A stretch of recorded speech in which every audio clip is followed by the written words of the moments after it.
Hello guys, आज हम problem solve कर रहे हैं हैकर रैंक की ब्रेकिंग द रिकॉर्ड्स। और ये प्रॉब्लम बेसिकली इजी प्रॉब्लम है। एक तरह से हैकर रैंक में जो इजी प्रॉब्लम होती हैं वो भी कभी कभी मुश्किल होती हैं। बट ये जो क्वेश्चन डाल रखे होते हैं जिन्होंने, जो ऑथर होते हैं, वो इनको इजी डालते हैं बट उनके हिसाब से वो इजी होता है। सो चलो देखते हैं हम ये कैसा क्वेश्चन है। सो फर्स्ट ऑफ ऑल यहाँ पे सिचुएशन दे रखी है हमने कि मारिया कॉलेज में अपने कॉलेज की बास्केटबॉल की प्रो प्लेयर है। सो एक्चुअली हम यहाँ से स्टार्ट करते हैं।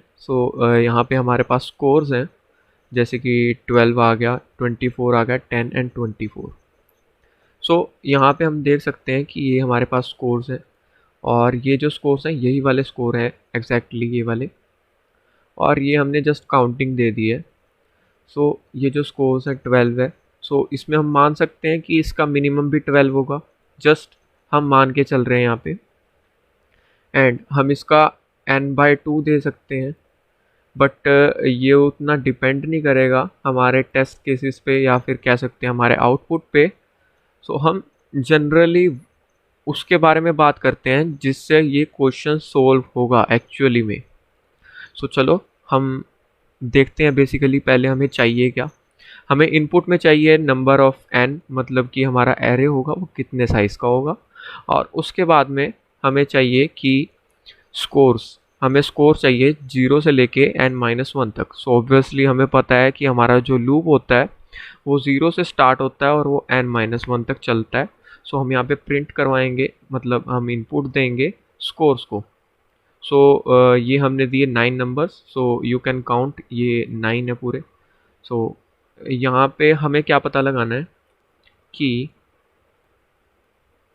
उसने कितनी बार, मारिया ने कितनी बार अपने जो स्कोर्स हैं वो लो अचीव किए और कितनी बार उसने अपना जो स्कोर है उसको ब्रेक किया। सपोज यहाँ फर्स्ट इंडेक्स था, तो हम फर्स्ट इंडेक्स को कभी भी नहीं देखेंगे, बिकॉज जब भी कोई एक इंसान खेल रहा है तो वो फर्स्ट इंडेक्स, मतलब फर्स्ट गेम के बाद ही रिकॉर्ड ब्रेक करता है। ऑब्वियसली फर्स्ट गेम में कभी रिकॉर्ड ब्रेक नहीं हो सकता, रिकॉर्ड क्रिएट जरूर हो सकता है। यहाँ पे हम फर्स्ट रिकॉर्ड रख लिया। जितने भी टेस्ट केसेस होंगे उसमें फर्स्ट को हम इग्नोर करेंगे, जो फर्स्ट एरे का एलिमेंट होगा। ठीक है, तो अब हम चलते हैं आगे। तो ये 5 है हमारे पास, हमें पता है कि ये हमारा मिन में आएगा। हम इसको मिन एरे में लेंगे। हम यहाँ पे 2 एरे बनाएंगे अपने पास, एक तो बनाएंगे मैक्स एरे और एक बनाएंगे मिन एरे। हमको पता है कि ये मिनिमम में जाएगा ऑब्वियसली, बिकॉज इसका जो साइज़ है वो हमारे फर्स्ट एलिमेंट से छोटा है।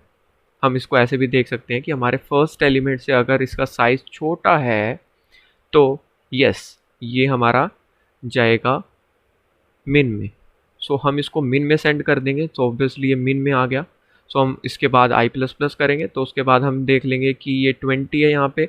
20 आप बताइए, तो 20 चला जाएगा हमारा मैक्स एरे में, क्योंकि हमने यहाँ पे फिर से रिकॉर्ड ब्रेक कर दिया, मतलब फर्स्ट टाइम रिकॉर्ड ब्रेक किया है, हाईएस्ट अचीव किया है। 10 था पहले हमारा, फिर उसके बाद 5 अचीव किया उसने, ऑब्वियसली लो हो गया। फिर उसके बाद 20 अचीव किया तो उसने रिकॉर्ड ब्रेक कर दिया अपना, मतलब हाईएस्ट अचीव कर लिया।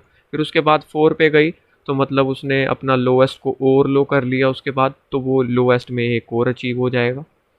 ठीक है, तो फिर 5 किया उसने। हाँ, अभी यहाँ पे दिक्कत है कि आपके पास 5 ऑलरेडी था, अब इसको भी गिनोगे तो आपके पास एक एक्स्ट्रा आ जाएगा। देखो यहाँ पे जो हमारे मिन है वो ये मिन है, मतलब 4। तो यहाँ पे गिनो कितने बनेंगे, 1 2 3 4 5। ये तो 5 बन रहे हैं, लेकिन यहाँ 4 कैसे हैं? यहाँ पे एक ट्विस्ट है कि हमें डुप्लीकेसी नहीं लेनी है।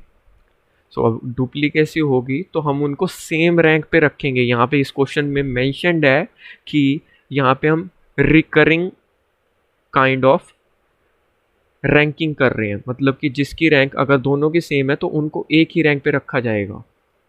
ओके, इसके बाद क्या होगा, चलो हमें पता चल गया कि ये है जो वो हमारा पिछले वाले से सेम है, तो हम इसको प्लस नहीं करेंगे, ठीक है। फिर हम इसके नेक्स्ट पे जाएंगे तो हाँ उसने फिर छोटा यार मतलब अचीव कर लिया, तो इसको भी हम मीन एरे में डाल देंगे। फिर 25, या उसने अपना रिकॉर्ड ब्रेक कर दिया है। सो इसको 25 में हमने मैक्स एरे में डाल दिया अपना, तो मैक्स एरे में एक एलिमेंट प्लस हो गया। सो एक बार फिर से इसको अच्छी तरह बता देते हैं। ये जाएगा हमारा मैक्स एरे 1 में, मतलब first element, max array second element, max array third element. ये थर्ड एलिमेंट नहीं होगा क्योंकि ये दोनों, आपको पता है ये दोनों कॉपी हो रहे हैं। सो इसको तो हम मान ही नहीं सकते, क्योंकि जो बार बार रिकरिंग हो रहा है उसको हम फर्स्ट एक ही रैंक पे रखेंगे। सो चलो हम आगे चलते हैं। तो ये हमारा आ गया। ओह, मैंने बोला था कि हमें फर्स्ट वाला नहीं लेना है। सो यहाँ पे हम फर्स्ट वाला नहीं लेंगे ऑब्वियसली। सो मैक्स में आएगा 1 एंड दिस इज 2, या सो दो हमारे पास मैक्स एरे में आ गए। और अब मीन एरे की बात करते हैं तो एक ये आ गया, और एक 4 आ गया, और एक 2 आ गया, और एक 1 आ गया। ये हो गए टोटल 4। सो मैक्स 2 और मिनिमम 4, ठीक है। तो अब हम नेक्स्ट सैंपल भी देख लेते हैं। तो ये 10 है, तो ठीक है, हमें पता है, हमने पहले डिस्कस कर लिया है। तो एक फर्स्ट को नहीं देखना है, हाँ ये बात याद रखनी है, हमें फर्स्ट को नहीं देखना है ऑब्वियसली। तो मैक्स एरे में चलते हैं। तो मैक्स में हम देखेंगे, हाँ ये आ गया हमारे पास मैक्स, ठीक है। तो अब ये मैक्स आ चुका है हमारे पास, तो एक मैक्स मिल गया हमें।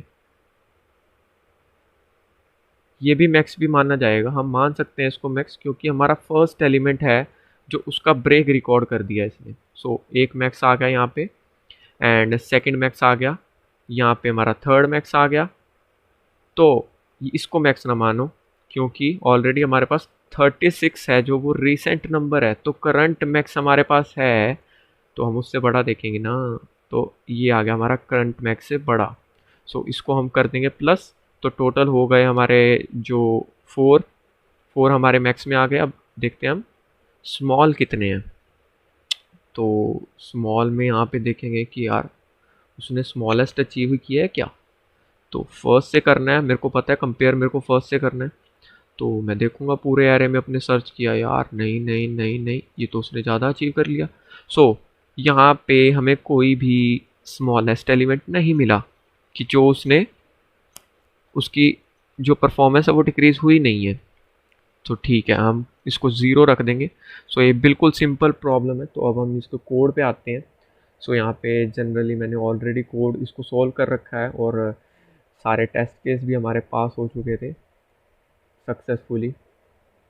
सो अब हम कोड को डिस्कस करते हैं। मैंने क्या किया है, यहाँ पे एक स्कोर नेम का एरे बनाया है, जिसकी हमारा जो साइज़ होगा वो हमारा n होगा, ठीक है। और उसके बाद मैंने अपने स्कोर यहाँ पे सीन कर दिए, मतलब इनपुट ले लिए। और उसके बाद हमने जो है अपने करंट मैक्स को, मैंने आपको पहले बताया था कि हम जब स्टार्ट करेंगे वो ए से स्टार्ट करेंगे, तो ए को हमें लेना ही नहीं है, मतलब जब भी देखना है ए से बड़ा या ए से छोटा देखना है, ठीक है। सो मैंने इसको यहाँ पे पास कर दिया स्कोर ऑफ 0। सो ऑब्वियसली अगर मैं करंट मैक्स ले रहा हूँ यहाँ पे, मैं यहाँ पे फर्स्ट मीन की बजाय करंट मीन भी ले सकता हूँ, बट फिर भी यहाँ पे और फर्स्ट मैक्स भी ले सकता हूँ। वैसे फर्स्ट मैक्स सही रहेगा अगर माना जाए तो, हाँ। तो चलो, हमें नहीं पता कि ये मैक्स है या मीन है, तो इसीलिए मैंने यहाँ पे करंट मैक्स ले लिया था, जिसमें ए पास कर दिया था।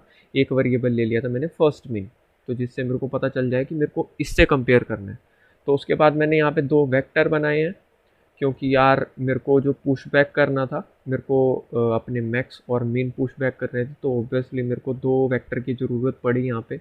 बहुत सोचने के बाद मेरे को पता चला कि हाँ यार वेक्टर भी आएंगे यहाँ पे। तो ठीक है, अभी मैंने स्टार्ट किया 1 से। तो ऑब्वियसली यार मैंने यहाँ पे 1 से क्यों स्टार्ट किया, उसके पीछे एक ही रीज़न है कि मेरे को 0 तो चाहिए ही नहीं। सो मैं 0 से स्टार्ट करके करूँगा क्या। तो ऑब्वियसली उसका वो वर्थलेस है। तो फालतू में टाइम कॉम्प्लेक्सिटी बढ़ानी, वो एक एक्स्ट्रा जो हमारा लूप लेगा, आइटरेशन लेगा, तो वो टाइम बच गया हमारा। So if score is score of I is greater than current max. तो याद करो हमने करंट मैक्स में क्या स्टोर किया था, which is the value of 0। 0 मतलब कि ये देख लो ना 3, ठीक है। तो अब मेरे को पता है कि अगर वैल्यू 3 से बड़ी होगी तो ही मेरे मैक्स में स्टोर होगी, ठीक है। अब मैंने मैक्स में स्टोर कर दी वैल्यू अपनी आई की, ठीक है। तो और पुश बैक कर दिया करंट मैक्स को। सो ऑब्वियसली मैंने यहाँ पे स्टोर कर ली और इसी को मैंने पुश कर दिया अपने वेक्टर में। बिल्कुल सिंपल है, ठीक है। फिर हमने एक नेक्स्ट लगाई है। तो पहले मैं सोच रहा था इसको नेक्स्ट फॉर लूप में करूं, तो मैंने सोचा यार क्यों ना अपनी कॉम्प्लेक्सिटी को एक फॉर लूप से बचा लिया जाए थोड़ा सा। सो हमने इसको इसी फॉर लूप में यूज़ किया है। दोनों इफ स्टेटमेंट को, पहले ये स्टेटमेंट होगी और उसके बाद ये होगी। तो हमारा साथ के साथ भी हम मिन भी चला रहे हैं और मैक्स भी चला रहे हैं, हम मिन भी चला रहे हैं। That's it. सो हमने यहाँ पे चेक किया कि हमारा जो स्कोर ऑफ आई है क्या वो लेस देन है हमारे फर्स्ट मिन से। सो फर्स्ट मिन ऑब्वियसली हमारा ये है। सो फर्स्ट से कम चेक करेंगे हम। तो यार यहाँ तो कोई भी नहीं है मेरा ऑब्वियसली, तो यहाँ तो 0 आएगा।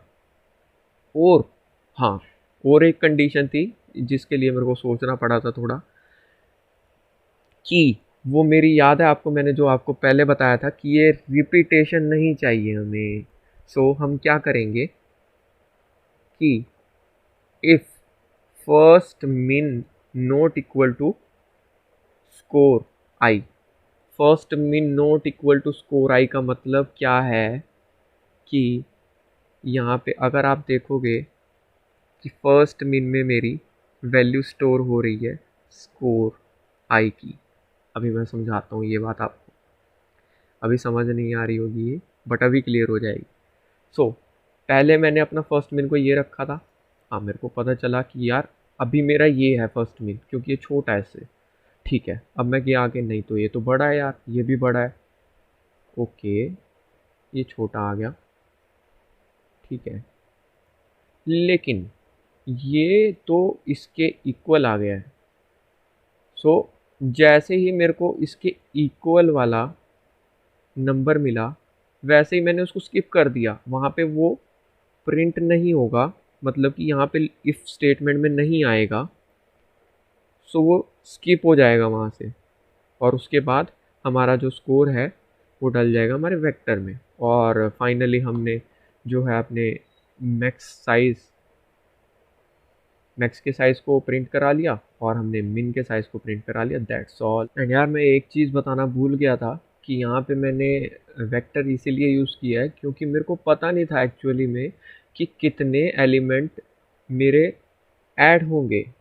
मैं एरे यहाँ पे यूज़ कर सकता था अगर मेरे को एग्जैक्ट पता होता कि मेरे को कितने बार यहाँ पे रिकॉर्ड मैक्स मिलेगा और कितनी बार यहाँ पे लो मिलेगा। सो ऑब्वियसली मेरे को नहीं पता था। So that's why I have used vector in this. And second thing, ये मान सकते हैं कि हमारा सॉल्यूशन लेने के अंदर हमारा ये लूप यूज़ हुआ है। So for the single loop iteration हम ये मान सकते हैं कि हमारी कॉम्प्लेक्सिटी ऑर्डर ऑफ n होगी। It can further optimal than this, but I think this is not a brute force approach. This is optimal because we have used vector in this and certain functions so that we can make it optimal. And यहाँ पे हमने एक loop भी बचाया और एक iteration भी बचाई है। बट या अगर हम यहाँ पे डायनेमिक प्रोग्रामिंग करें सो हो सकता है कि इसकी जो टाइम कॉम्प्लेक्सिटी है वो थोड़ी सी लोअर हो जाए। It might be order of n।